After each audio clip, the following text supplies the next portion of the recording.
tous. Je me mets bien là pour être à la télé. Je suis très flatté d'être en duplex, même si c'est avec la salle d'à côté, c'est une première, alors je suis très heureux.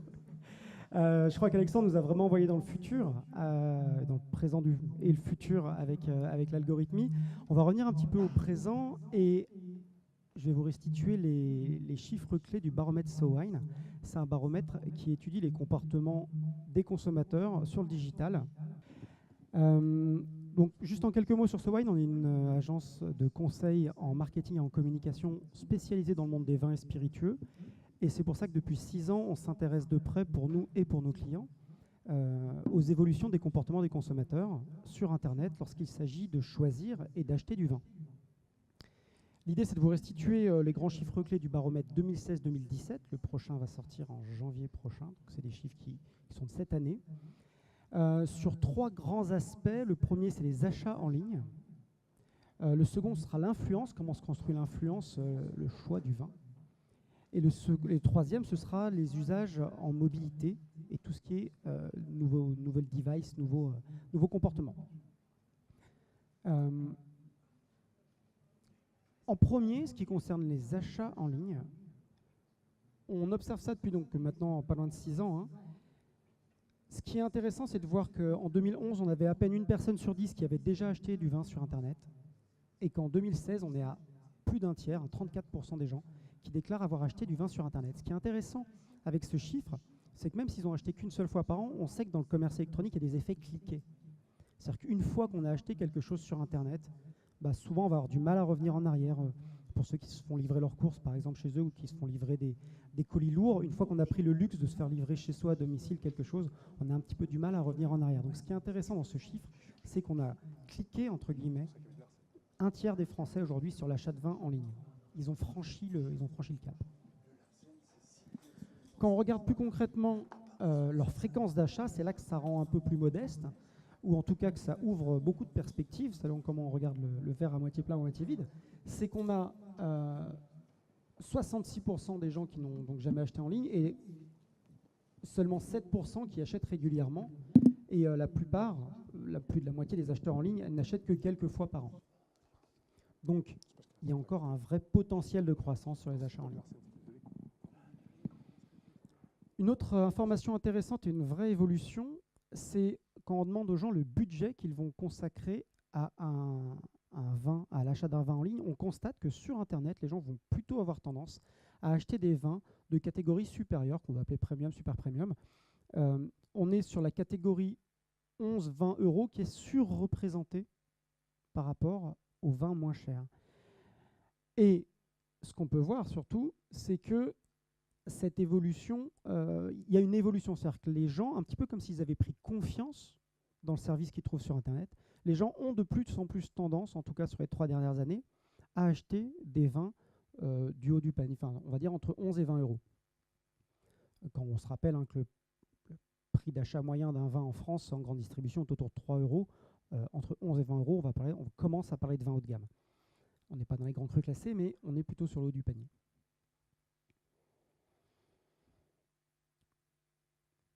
Et alors, la réponse à cette question me semble vraiment très intéressante. C'est on leur demande où est-ce que vous achetez du vin et sur quel type de site internet. Et le premier site qui est cité, type de site qui est cité, c'est les sites de producteurs. Moi, c'est un chiffre qui me surprend beaucoup. J'aurais pensé que c'était plutôt chez les spécialistes. Les gens déclarent plus majoritairement acheter sur les sites de producteurs. Je pense que ça peut éveiller la conscience d'un certain nombre de producteurs, en tout cas, ou de types de plateformes, parce que c'est vrai que je pense qu'il y a encore beaucoup de chemin à faire sur les sites de producteurs. Et ce qu'on voit, c'est que les sites de la grande distribution ne sont pas forcément les plus représentés. On sait que c'est les sites de vente privée qui sont surreprésentés. Statistiquement, le plus grand vendeur de vin en ligne aujourd'hui en France, c'est Vente Privée, qui a à peu près 50 millions € de chiffre d'affaires de vente de vin sur Internet. Petite parenthèse d'ailleurs sur Vente Privée, ce qui est intéressant, les gens de Vente Privée me racontaient qu'en fait, beaucoup d'acheteurs de vin sur Vente Privée achètent du vin en ligne pour la première fois. C'est-à-dire qu'en fait, Vente Privée contribue à ce passage à l'acte, un peu à cette décomplexer l'achat en ligne. Alors, en ce qui concerne l'influence, on sait que c'est essentiel dans le monde du vin, car le vin, comme on le disait tout à l'heure, est un achat culturel. C'est un achat stigmatisant aussi, où on va dire que c'est un achat très impliquant. On sait que les gens ont un petit peu peur, hein. On se rappelle de notre premier dîner avec le beau-père, où il a fallu choisir le vin, on est terrorisé ou pas. Et l'influence est déterminante. Ce qui n'a pas changé quand on demande aux gens quel est votre principal outil de recommandation pour choisir votre vin, en premier, c'est les recommandations de l'entourage. Donc ça n'a pas changé. En deuxième, on a la recommandation du professionnel. Je pense que les gens dans ce contexte-là pensent essentiellement au contexte où il y a un professionnel qui vient nous recommander, ce qui élimine déjà d'office 80% des achats qui sont faits en grande distribution, sur lesquels il n'y a pas de vente assistée. Et vient en troisième, et c'est ça qui est intéressant, et on le constate d'année après année, que Internet est en troisième position sur l'influence, devant la presse spécialisée, devant les guides, devant les journalistes du vin. Et ça, pour nous, c'est un élément important. Surtout que si on regarde les chiffres précédents, notre entourage aujourd'hui, où est-ce qu'il est? Il est dans notre poche, il est dans les réseaux sociaux. Il nous accompagne sur Facebook et sur Instagram. Et également, un certain nombre d'endroits n'ont pas de vente assistée. Donc quand on met ça, on peut considérer que le poids d'Internet, même s'il ne représente que 19%, a un poids en fait global qui, moi, me semble plus important que ça.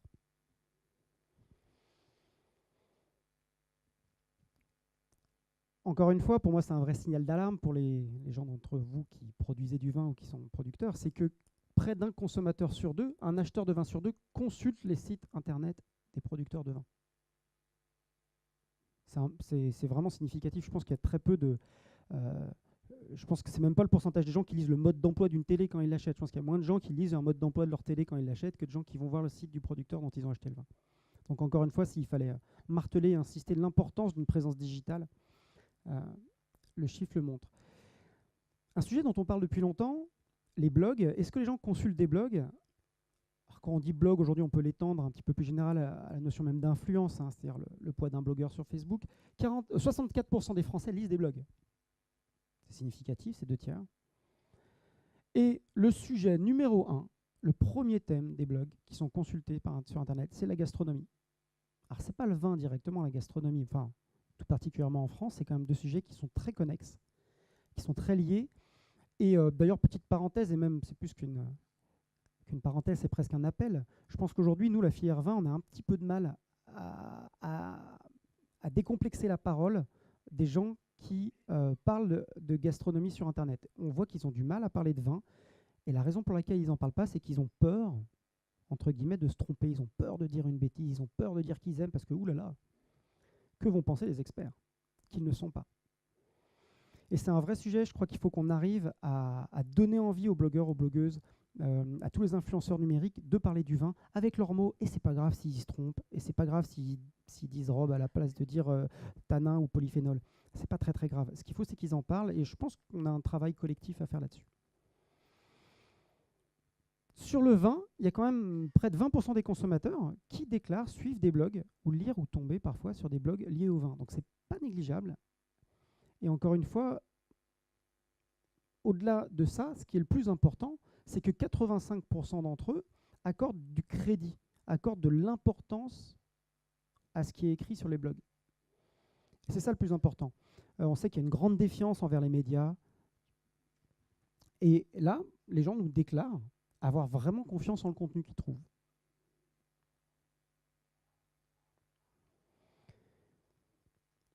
Alors la vraie question, c'est est-ce que ça se traduit dans des ventes sonnantes et trébuchantes? Et en l'occurrence, oui, on voit que 30% des consommateurs ont déjà acheté un vin ou un champagne recommandé sur les blogs qu'ils suivent. Donc il y a un vrai pouvoir d'influence. Je ne fais pas forcément la comparaison avec l'influence des médias traditionnels, mais mon petit doigt me dit qu'elle est moindre. Enfin, les usages en termes de digital et de mobilité, parce que c'est ce qui change aujourd'hui sur Internet, c'est qu'on regarde de moins en moins, on consulte de moins en moins Internet sur notre laptop, sur notre ordinateur, mais de plus en plus en mobilité.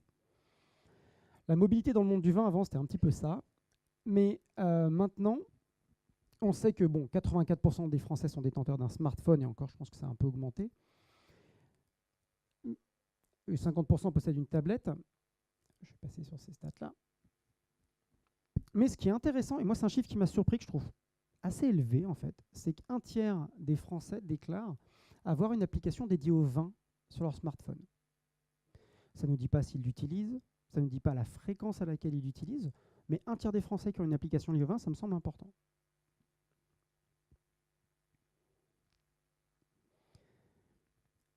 Mais surtout, il y en a 1 sur 5 qui déclare utiliser ces applications pour consulter des avis consommateurs. Donc encore une fois, la capacité qu'on peut avoir en tant que château, en tant que producteur, à stimuler, à générer les avis, on voit qu'il y a un moment où ça va payer. Et on a beaucoup dit au début des applications, qu'on a vu arriver Vivino, quand vous alliez voir votre vin sur Vivino, il y avait 2 avis. Oui, comme au début sur Booking, il y avait que 2 avis. Mais le principe des avis, c'est que c'est sédimentaire. Plus on en passe, enfin plus on en laisse, plus il en reste. Et c'est vrai qu'aujourd'hui, on voit beaucoup de vins qui ont 100, 200, 500, 1000 notes de dégustation pour des vins qui sont assez bien distribués. Et petit à petit, dans le temps, ça va venir constituer, et nos amis les algorithmes vont savoir venir exploiter ces informations pour donner de la valeur à ces informations. Donc 1 sur 5, c'est un début, mais je pense que ce chiffre va significativement augmenter. Et alors, assez troublant aussi, 17% des Français déclarent utiliser leur application vin pour bénéficier de conseils en rayon. On le sait, moi j'ai eu l'occasion de faire ma première étude sur les linéaires vins en grande distribution quand j'étais étudiant il y a plus d'une vingtaine d'années. Déjà, on ressortait l'histoire de on est perdu en rayon, on est perdu en rayon, et on a fait un focus group. Il y avait une soirée vin et société la semaine dernière à Paris, dans lequel il y avait des blogueuses et qui n'étaient pas liées au monde du vin. Et quand les journalistes vin leur demandaient mais comment vous choisissez le vin, ces jeunes demoiselles qui étaient typiques milléniaux, une vingtaine d'années, nous disaient on est paumé, on n'y comprend rien, on se retrouve devant le rayon, on ne sait rien. En 20 ans, rien n'a changé. Il y a eu des efforts qui ont été faits, il y a eu des tentatives, mais aujourd'hui encore, les gens sont paumés en rayon et ils ont l'impression de l'être de moins en moins. Pourquoi ? Parce qu'ils ont leur smartphone et que l'information est dans leur smartphone. Et c'est assez classique, hein, on le voit en caviste, pour ceux qui observent un peu comment ça se passe chez les cavistes. Vous arrivez, vous demandez, vous pouvez donner un conseil, et les gens regardent leur smartphone, ils font non, je regarde d'abord. Je veux regarder le prix, les avis, avant de se fier au tiers.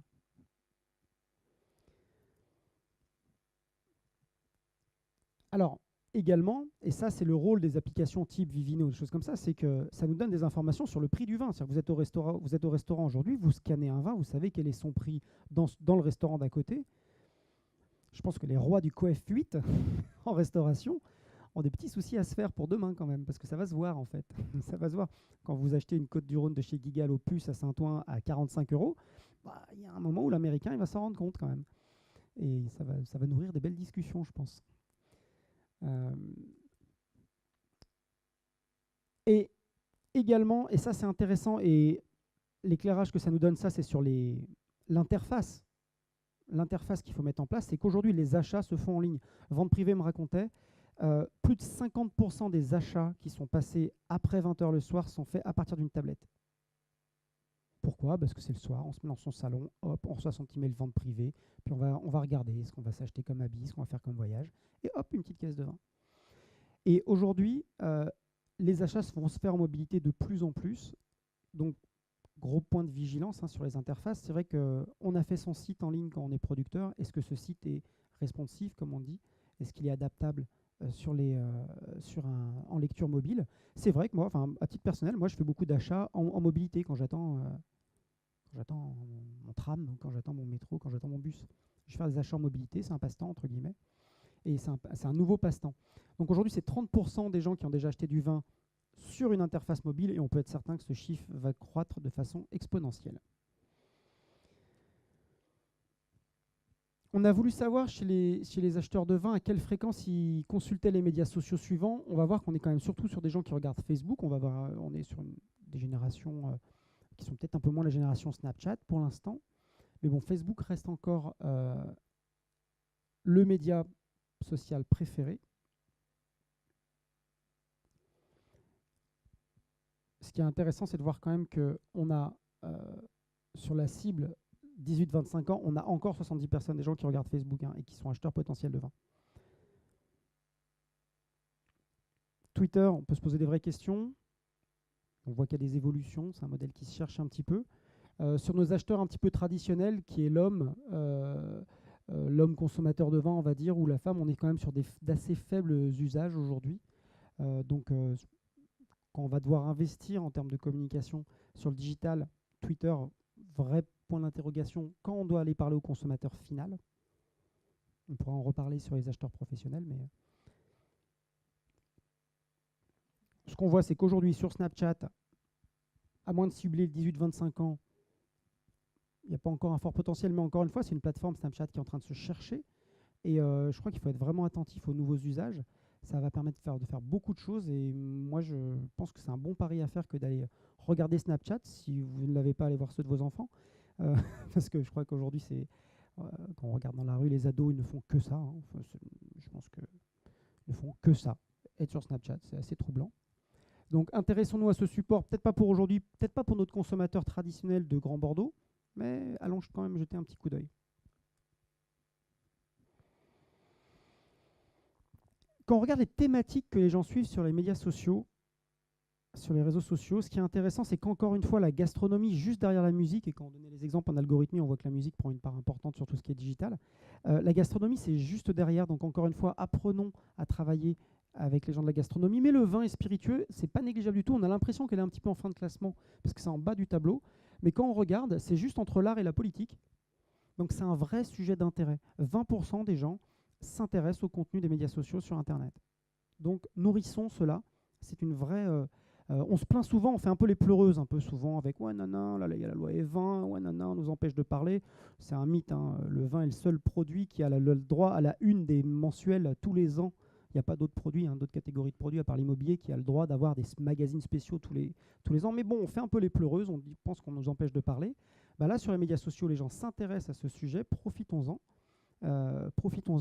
pour prendre la parole.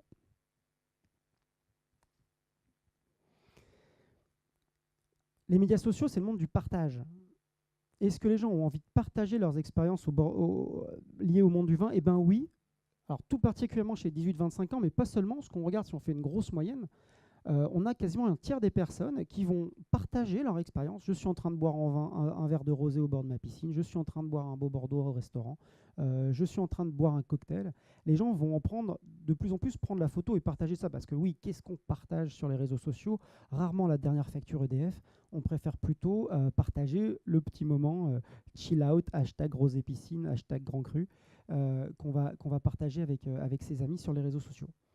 Et ce qu'on voit, c'est que c'est quasiment 40% des 18-25 ans qui partagent régulièrement leurs expériences autour du vin et des spiritueux.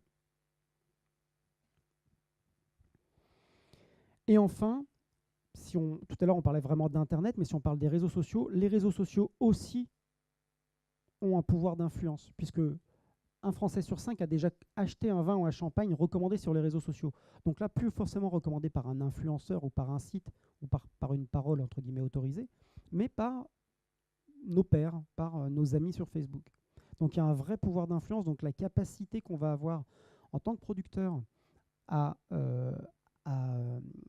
faire que les gens parlent de nos vins, que les consommateurs parlent de nos vins, c'est vraiment important de réussir à leur donner envie de parler de nos vins. Je crois que c'est fini.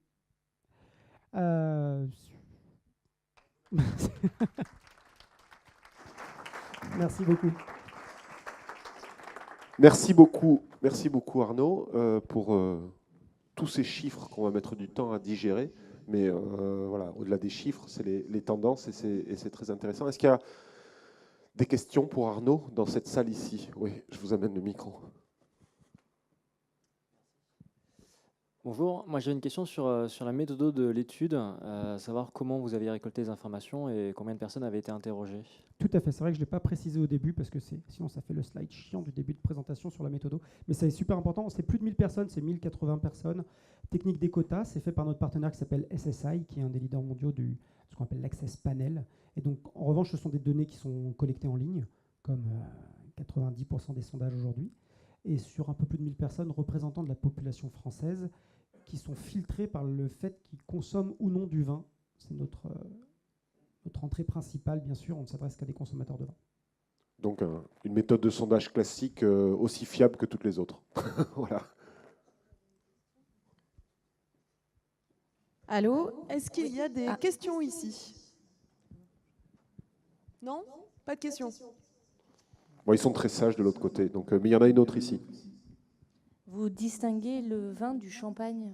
Alors après, vous parlez de vin ou champagne, mais est-ce que c'est le même Alors, généralement, là dans l'étude, souvent quand on parle vin et champagne, c'est qu'on a aggloméré les deux catégories.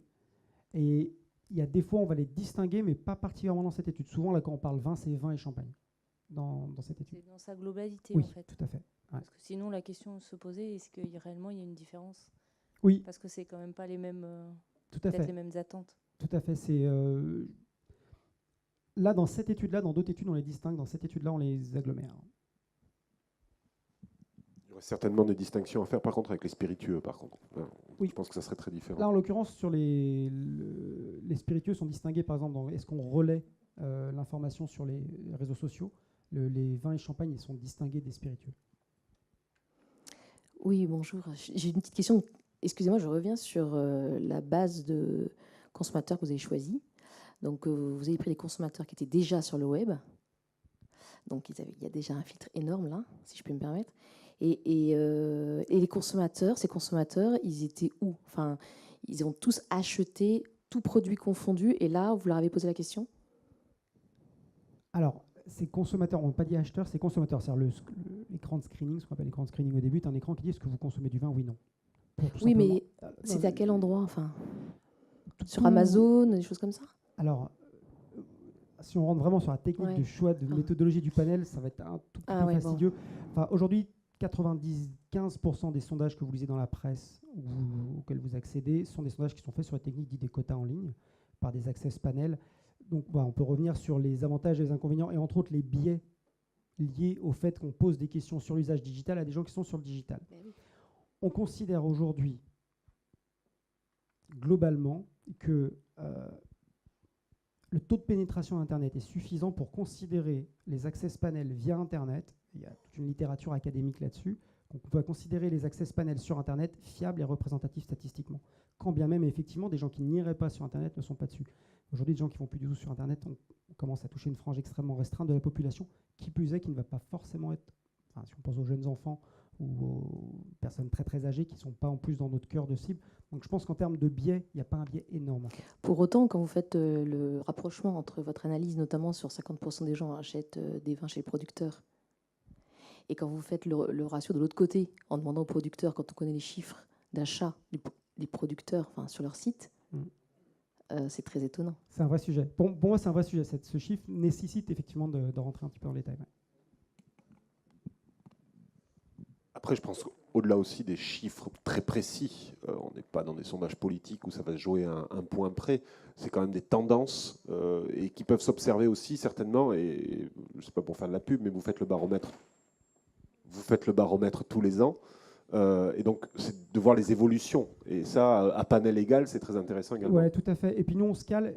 La meilleure étude qui est faite aujourd'hui, qui est faite par contre en face à face sur 5000 personnes, qui est l'étude de France Agrimaire, je crois, qui font une étude décennale, je crois. Alors là, on ne parle plus du tout des mêmes budgets d'acquisition de données. On sait qu'on est cohérent. Enfin, on est cohérent en termes d'évolution, on est cohérent sur les grandes masses. Donc, ce qui valide pour nous méthodologiquement, en tout cas, les chiffres. Très bien. Mais merci beaucoup, Arnaud.